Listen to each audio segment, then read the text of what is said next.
Hello there everyone, and welcome back to Empire Total War with the Pirate Liberalis mod. So, just before actually starting this video, I got hit with the announcement that Empire Total War, I think at this point 14-year-old game, was actually getting an update.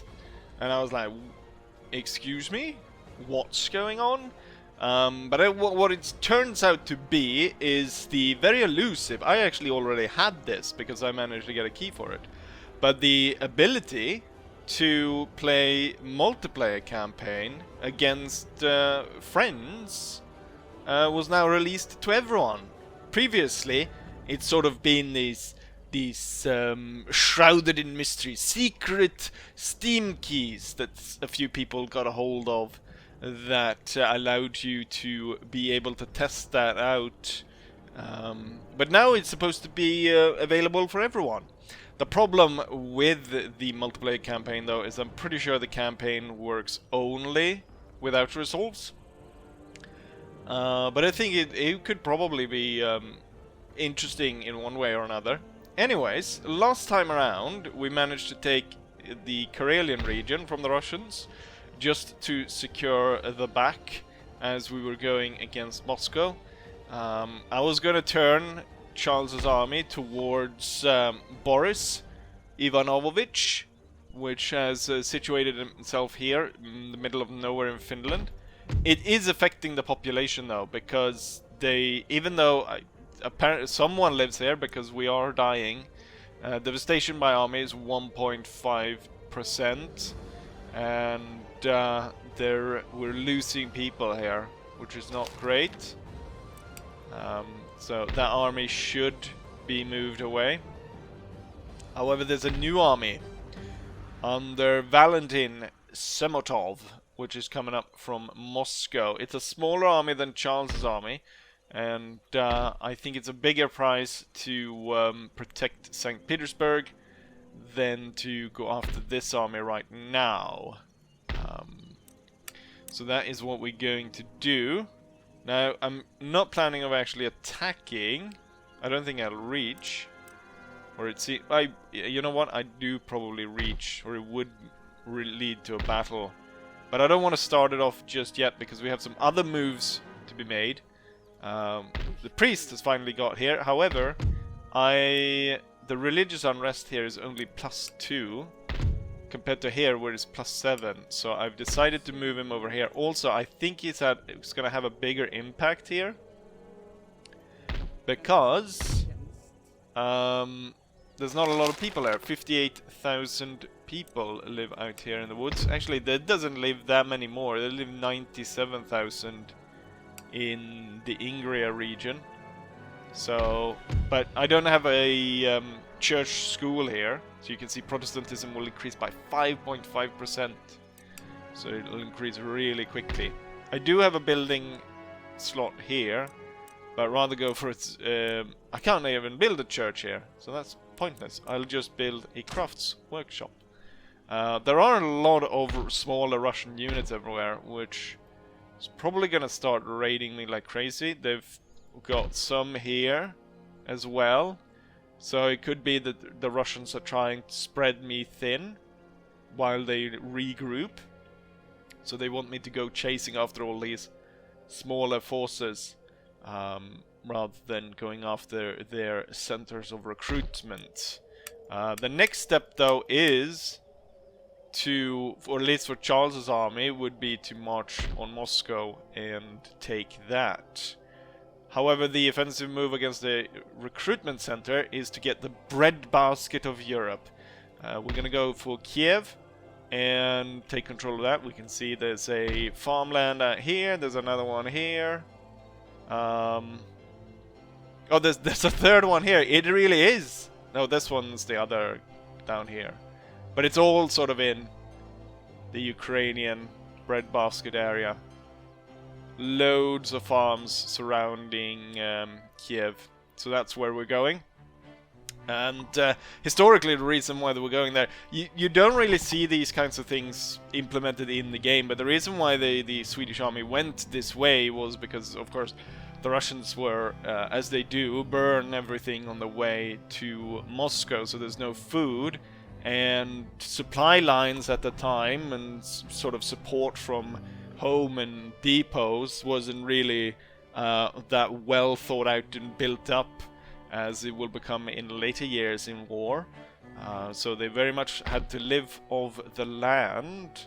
It would be an interesting mechanic if you had to sort of and I think I've talked about this before, the sort of that you would have to that supplies, the way supplies are done in Napoleon, that it's a constant uptick, but you would have to, you know, take control specifically of like key road or like control roads, small villages along the roads and stuff like that, and you would be able to get the supplies that way, and sort of going off grid in a way, or raiding areas for supplies, and that would be an interesting mechanic to implement in this, and it would shift the way armies work. However, how that would work for the AI, that, I mean, the AI is questionable at best. How they would be able to handle it is probably not at all. So it would be a massive, you know, disfavor to the player. Anyways, Gustav Armfelt, after having defeated the Russian Tsar at the fortress at Minsk, is now actually ready to strike out and siege Kiev. So as they took all the garrison that they had there, and I think they've been sent out with this group to start raiding. There's very few troops actually in Kiev, and if I'm able to take this strong fortress, then that's a pretty darn good thing, I'd say. The cavalry has actually been, and the reason why the cavalry isn't with the main army is they have been riding around chasing stragglers that the Russians leave behind everywhere. So that's why the cavalry is not up next to the army. I don't know why there isn't a road going from Belarus to Kiev. It would be an interesting mechanic if, as you upgraded roads, like to add even more levels to upgrading roads, that you would extend the network so that, you know, it's not just about going from trampled roads to paved roads to whatever, then I can't, you know, metallic roads, I think it is the next one, it's weird. But that you would upgrade sort of, you know, we'll build in additional here, so we have a road from Minsk going to Ukraine, or the city down here, or we'll add, and then after that, you know, I'll add another road that goes from here to, because it seems rather odd that there's one road that goes through here, and then the next road out of Minsk goes directly to Moscow, and there's nothing going south, which seems a bit odd. But there's that. Let's go have our fight then. I think we'll start with the siege. We'll see how that goes. And once that's done, we'll see about taking Charles down here, smashing the reinforcement force here. Now, at this point, after smashing that, I do have the opportunity of going directly to Moscow because it's unguarded. But I'm pretty certain at that point I would hopefully activate this army to start moving, and then we would have to turn back rather than go for, at this point, the completely unprotected city of Moscow. And when Moscow falls, it pushes the Russians so far east, you know, to all these city centers, which are all the way on the edges of the map.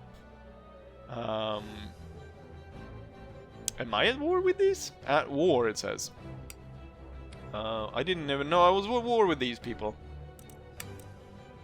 I guess they're rebels. Oh yeah, the final note here before we go to war. I did start to note that the Ottoman turn starts to take a little bit longer now.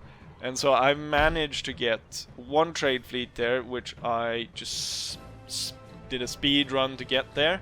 And they did get attacked by pirate ships, and that's why they've retreated all the way here. But they retreated in the right way, so now I am able to block this if it were the case that the end turns were to take too long. It's a bit of a shame though, because the Ottomans is actually is my best friend actually. I've got 70 plus points with the Ottomans, and we've traded with them for a long time. The Prussians comes next. They've put them above the Ottomans, but the Prussians are actually at 67.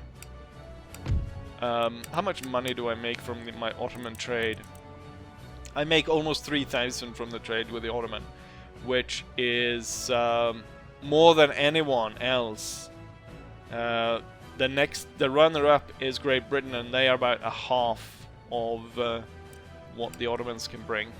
Now I do have my military navy, which is on the way, the 3 ships, so they're gonna be able to smash the pirates.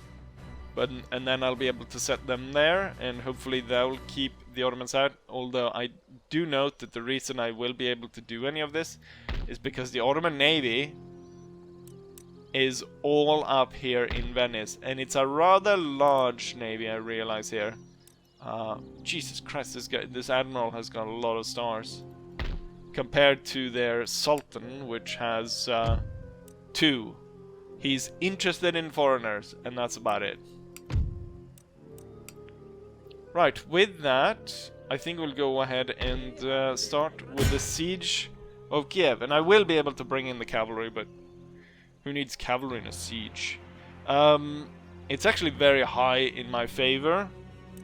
We'll bring over 5,000 men against 1,200 defenders. I wonder if I demand surrender and they accept. The best kind of victories are the ones that you don't even have to fight for. What is this? The Russians get a load of specialty buildings.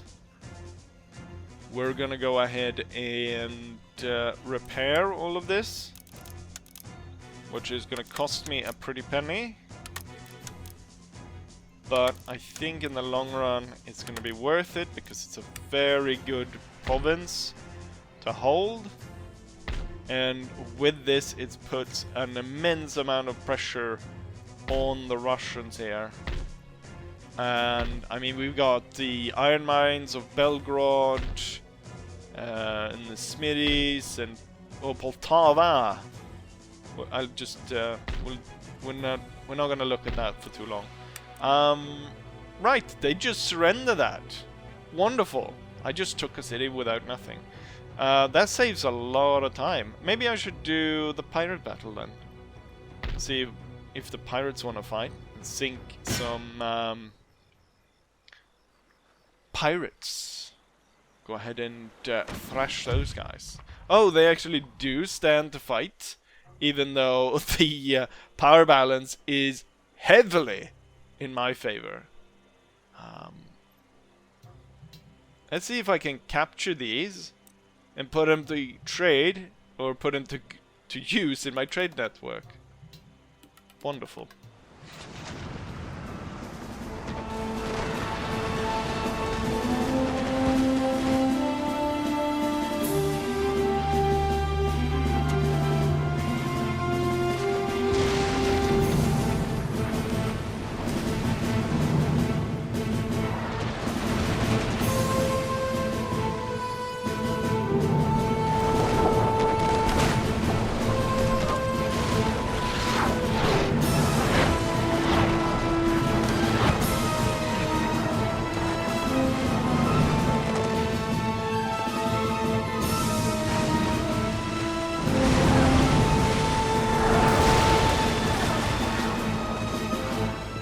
That certainly didn't go well for the pirate. I'm not entirely sure what they thought about. I wasn't able to capture both of them, because one of them exploded into 1,000 pieces, or at least 1,000 pieces. Nothing much to be said about this. I didn't know what they were thinking about. And I just got another trade ship to put into my navy. Wonderful. However, this fleet should continue on its way to blocking this strait, and the trade ship should then head out to sea. And just in case, I'll keep this ship right here up until the point that the main fleet arrives. I just saw, is that a big castle? That looks pretty cool. There's a big castle up on the hill in Ankara. Huh. I wonder if there's more. I've seen them modded in a few things. And the funky buildings and stuff. I wonder if I should look at more capitals.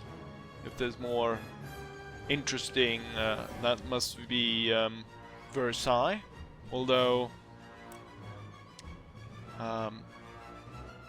wait, when would they? Yeah, they would have built it then, would they? And I don't know about this church though. Is that later or? They've modded in a number of nice buildings. Anyways, let's go ahead and see if we can't fight the land battle. Couldn't even remember the name of half of those buildings, but I'm sure there are people in the comments who are going to tell me just exactly what buildings we were looking at. We're going to leave the reserve, and I'm going to leave the militia. That was the militia. There we go. So everyone else, sally forth out of the fort and fight the Russians on the field of battle. We have 5,431 men against their about 3,000 men. They have a lot of grenadiers, as per usual, and a few pikes.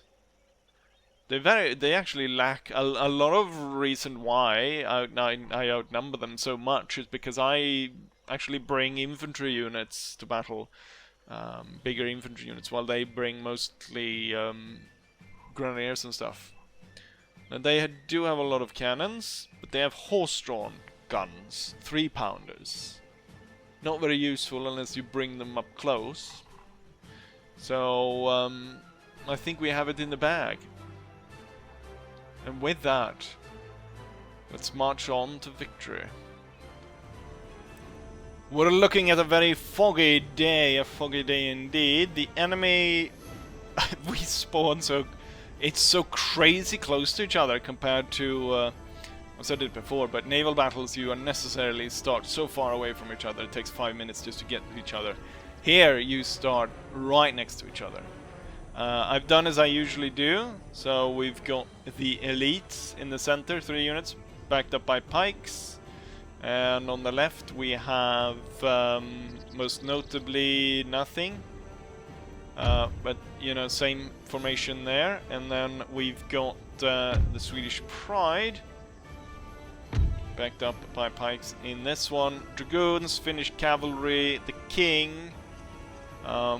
We've got Forkum's Germans and the rest of the Royal Horse. And then on the right we've got the Household Cavalry and Henrik's Lions.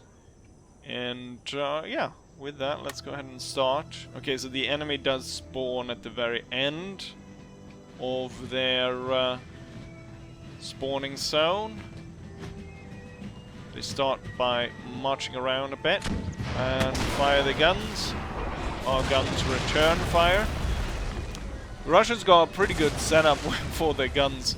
The way that the gunshots fire in Empire is they do a high arc like that, and since they're just on the sort of the backside slope here of the hill, means it's gonna probably be quite hard for us to hit them, while they have a much greater time in hitting us. We do outnumber the enemy though, so we're gonna go ahead and start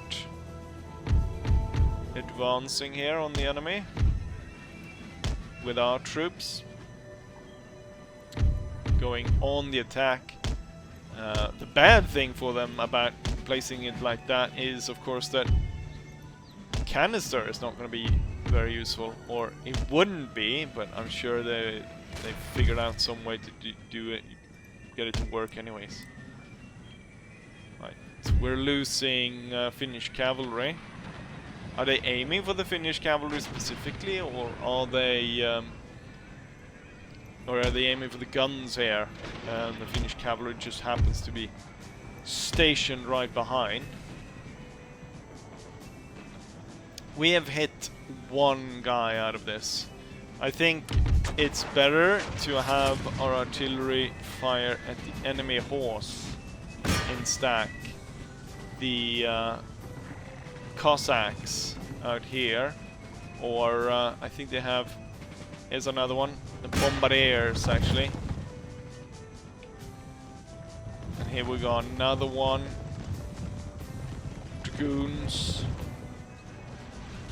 So we'll bombard their cavalry instead.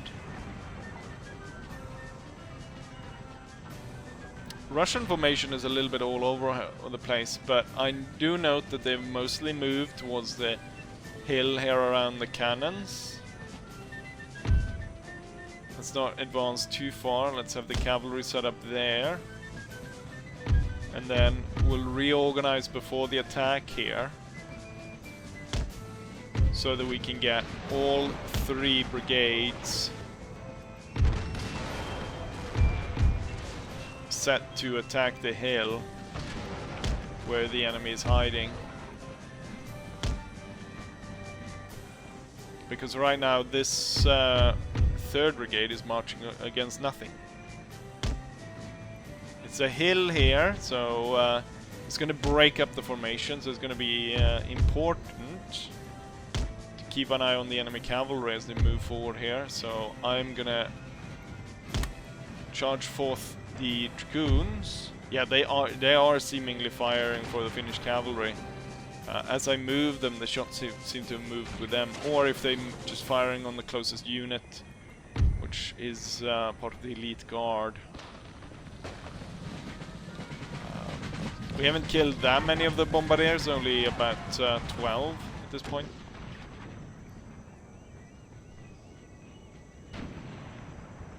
Oh, 3-pounder guns. Oh, they fired canister? At that range?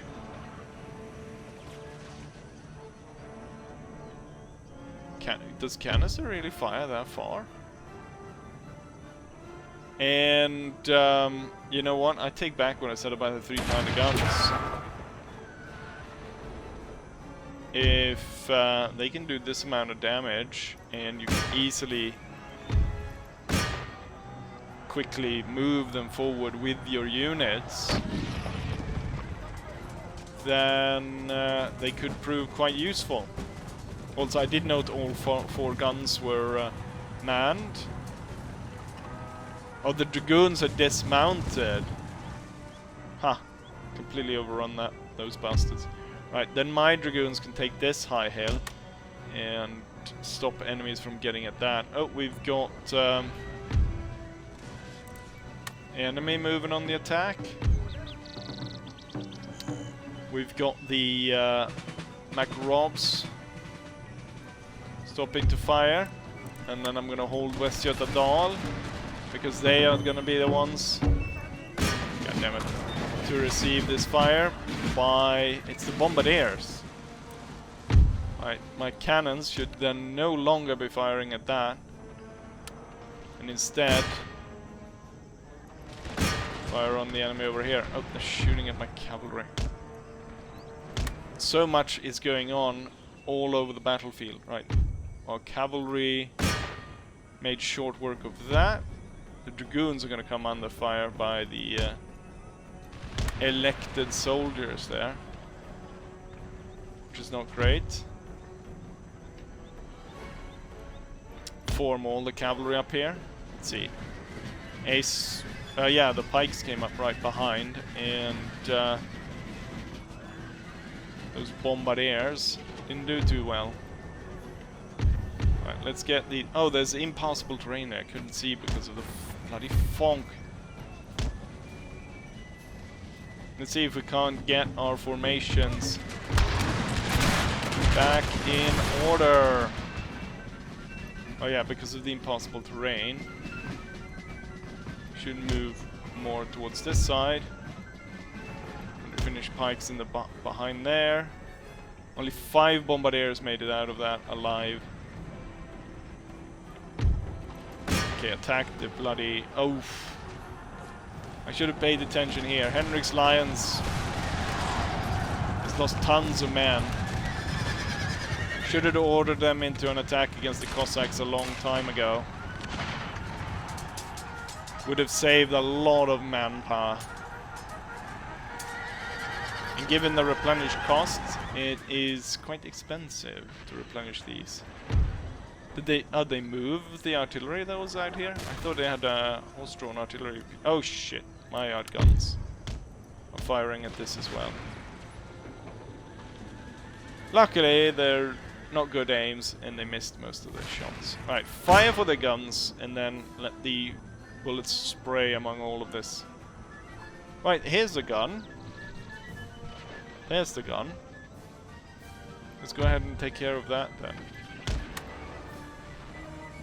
You can barely see it. Oh, it disappeared actually. It's hiding in among the trees.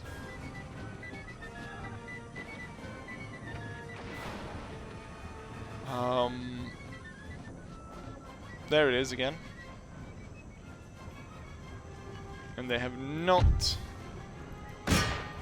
dismounted the guns.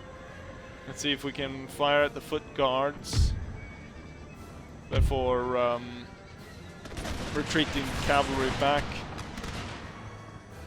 Safe distance.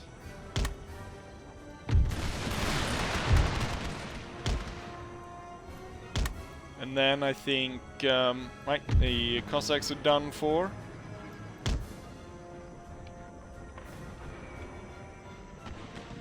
We'll soften them up a little bit more with the guns, even though I don't think we've done that much. Are they leaving their position now? That's good. They're gonna march into our attack. I'm gonna tell my men to hold fire. What I should do here actually is allow this brigade more room to breathe.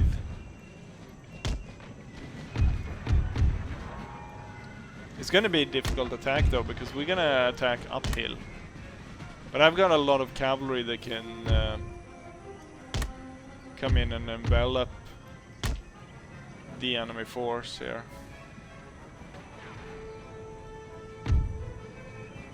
And I've got the Finnish cavalry to plug gaps in the center.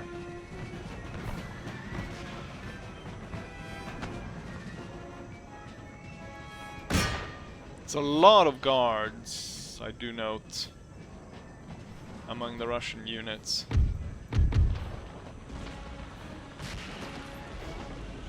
They are within firing range here. As much as I would like to advance and attack, I mean, they're doing the advancing for me. Plus they're being shot up by my guns.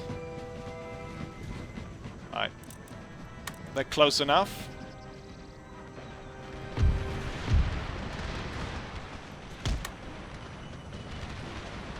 Didn't kill that many. Now we're gonna surround them. Okay, the two center ones will fire, and then I'll have the one here on the right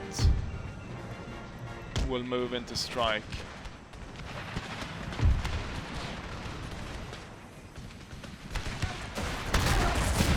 Jesus Christ, we're shooting a little bit too close to ourselves.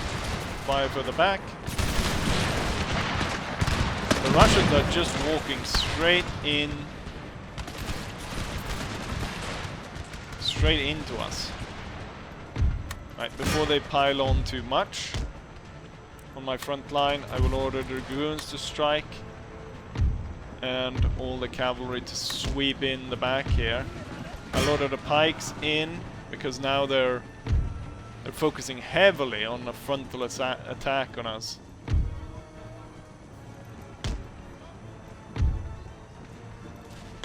go for the center. Right, this guard just fired off.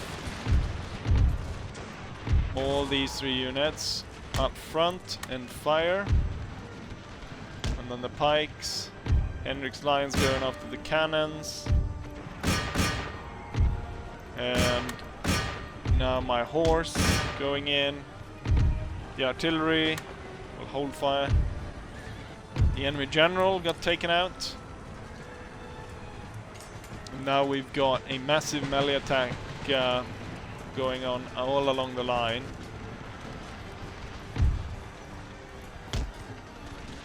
The elite brigade crushed their opponents, but it's a heavy battle here. The 5th Västgöta Dal is down to 160 men.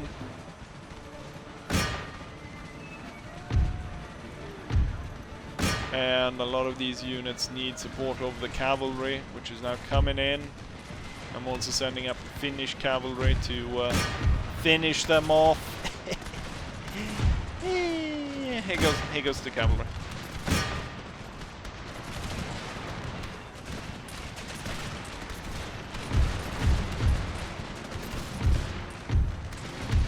Right, time to hold fire.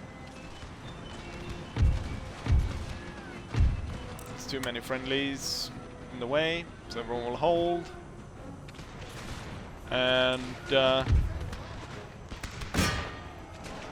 Henrik's Lions has taken out the last unit, which is a guard unit. And there we are victorious. The Russians, I mean, they're one army sitting out there in the middle of nowhere. What are they doing? When this is what I'm doing with my concentrated force against the enemy. And they're looting a few Finnish peasants. Is that really what they're doing with their time? There's nothing out there but bogs, mosquitoes. Here's the last unit. It's going to be dealt with by the 11th. Gives me time to run down a few of these.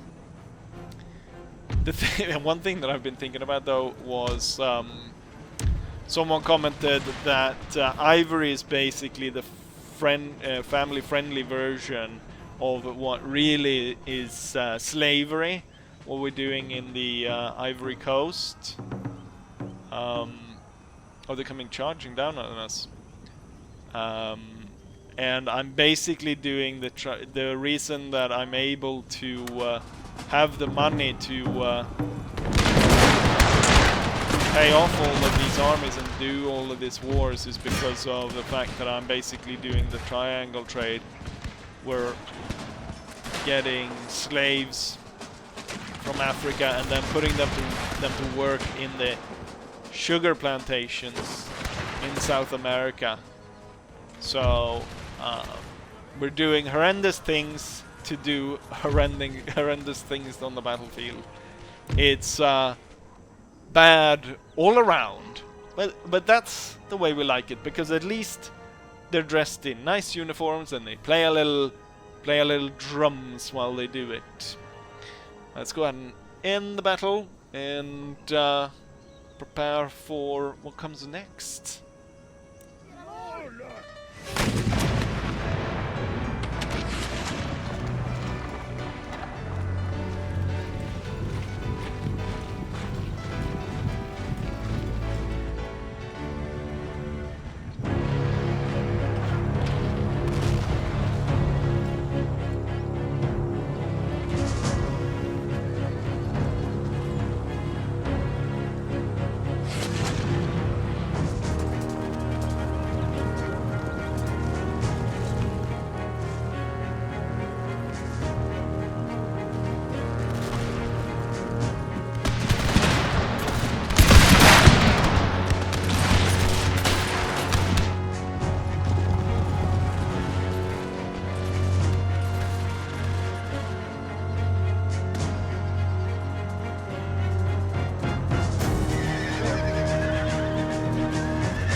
Here's the result of the battle. We deployed 5,500 men against roughly 3,000 Russians. We ended up losing only 776 men.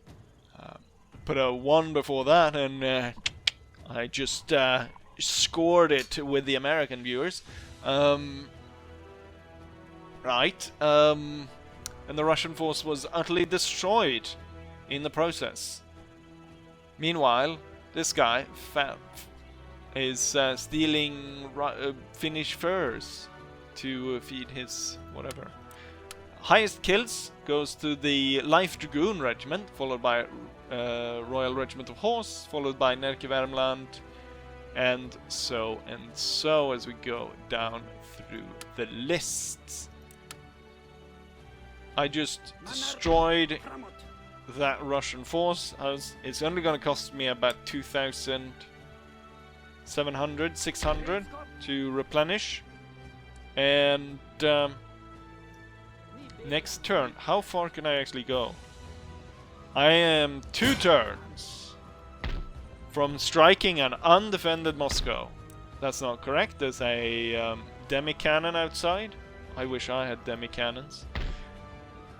If I was the Russians, I'd try to pull everything I had back to Moscow, or sue for peace. Now, I've been thinking about that I could now, probably, they would accept peace. However, I think, historically, a major point was that, you know, what would I do when I don't fight the Russians? I would fight the Polish, but I think a main problem with what Charles was doing was that he was in Poland way too long.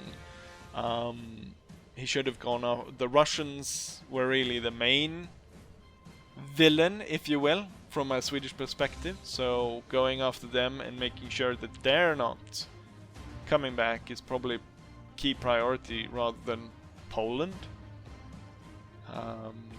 But I'm hoping to get back. One thing that really has surprised me though, and saved me a lot, is the inaction of Denmark. I've been able to focus in completely and utterly on the Russians, and the Danish Norwegians have done nothing. But soon enough I'll deal with Lilleputte land over there as well.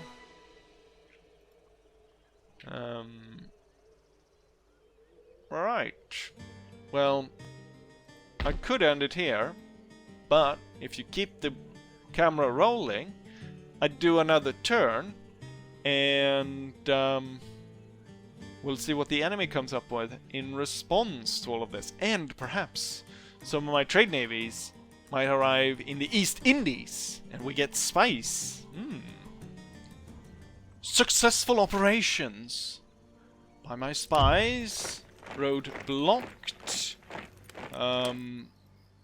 by the navy.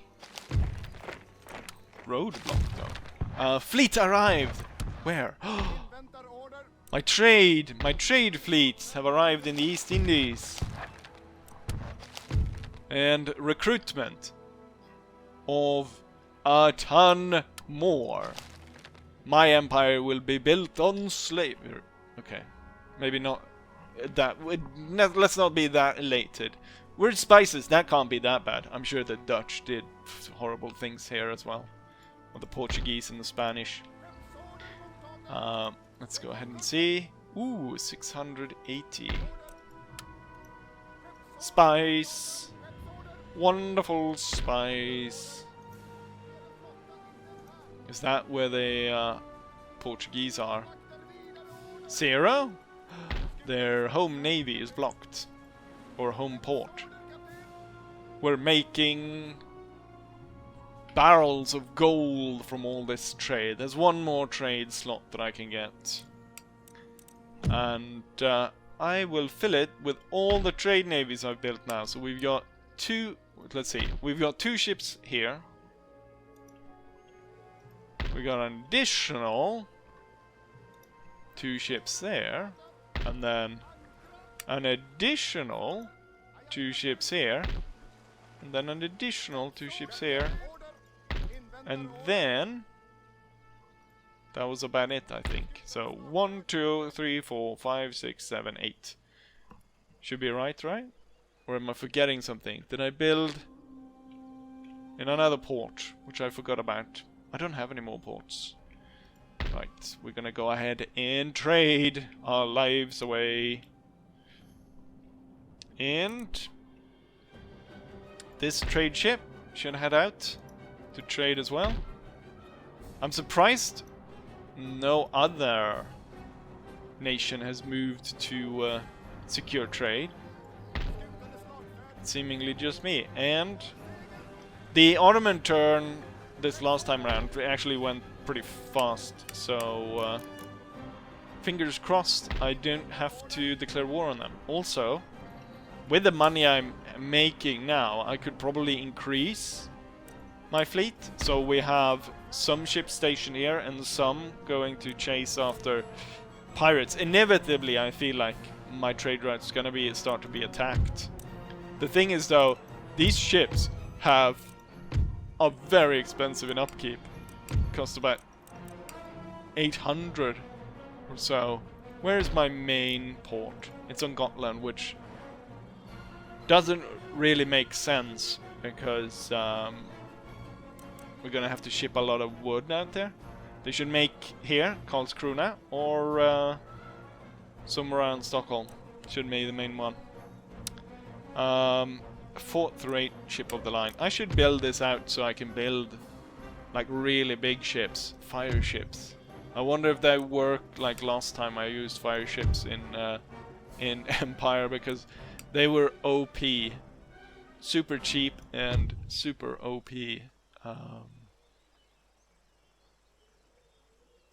Should really build that.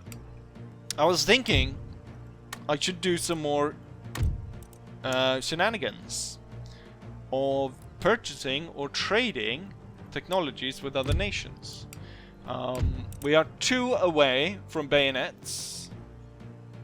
That's good, but I would like to see about, because a lot of people are not very good at all this what's it called? Technology business. Light artillery, will you do a straight off trade like this? Regrettably. What if I sweeten the deal with a little bit of gold? I feel like I could offer them quite little. 500. Regrettable. I do have a lot of money. I want to build out my navy. Maybe it's a light artillery regiments that they don't like. I'm gonna offer you 1500 then. No, apparently not. You know what? I think these contracts work better. They weigh higher in terms of a trade price. Screw you then.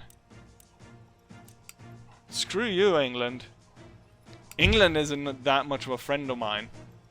The French are usually quite happy, but they've got military ones that I don't particularly want. I should go to my best friends, the Ottomans, which I'm planning on attacking any second, just because their inefficiencies. Improved grenades. Okay, so you're actually shit in when it comes to technologies. Prussia then. Prussia, what do you have? Stuff I don't really need. Okay, so that was a bust. I'll see about going into a more in-depth on that in between episodes instead, rather than sit here and slowly work away. So the Russians, they are moving on Minsk. I don't know what's so special about Minsk and why they're gathering their troops to go there, but clearly they really want Minsk. These guys are still sitting there. I don't know what's going on there. I bribed him. Who knows? We're gonna move our army to try and intercept and stop the Russians from taking Minsk. Means that I leave Kiev undefended, but I could probably have sappers. Sapper take 1 turn, and I could recruit a lot of them. I can recruit 5 to make sure that we hold the place. And plus them, I'm sure they'll be building a load of traps and stuff, so it's be like Macaulay Culkin type fort, just Lego pieces everywhere. The Russians step on it. It's bad all around. Right, so the Russians. Now this Russian stand in my way, but this guy is still not moving. So, oh, you're actually gonna take the fight? That's annoying. I didn't lose that many men though, so that's good. And then you're protecting the bridge, but you're already... That's the broken down pieces from the last army.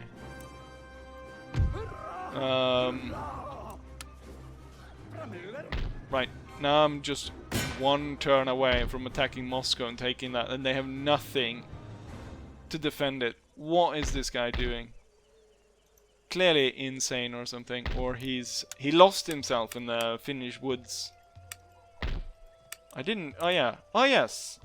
Veterans of Past War. The Mobile Task Force.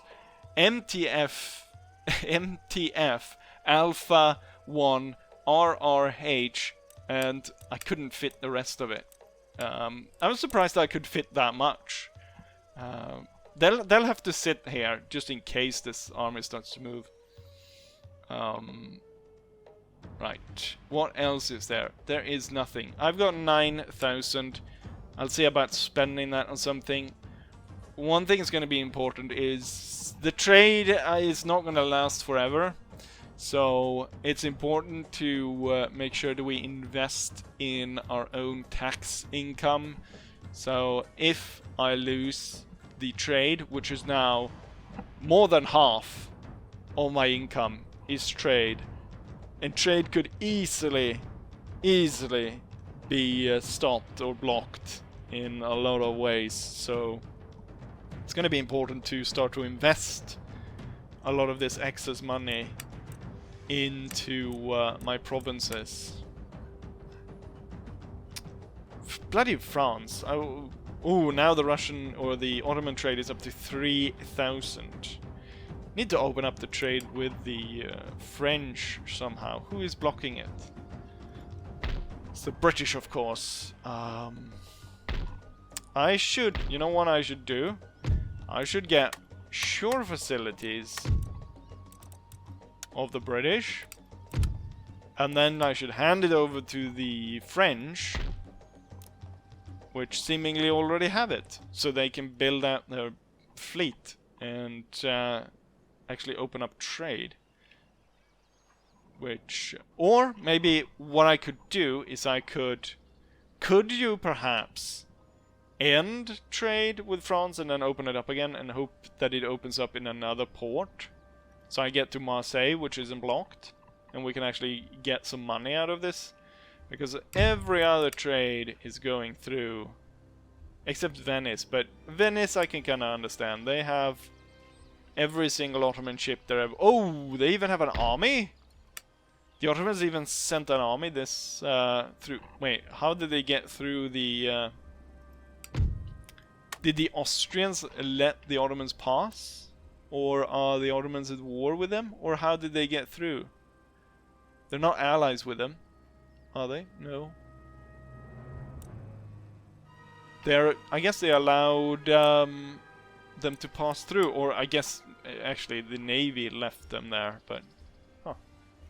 And the Spanish are fighting the Austrians? I need to fight the Austrians sooner or later. I need to take back Western Prussia.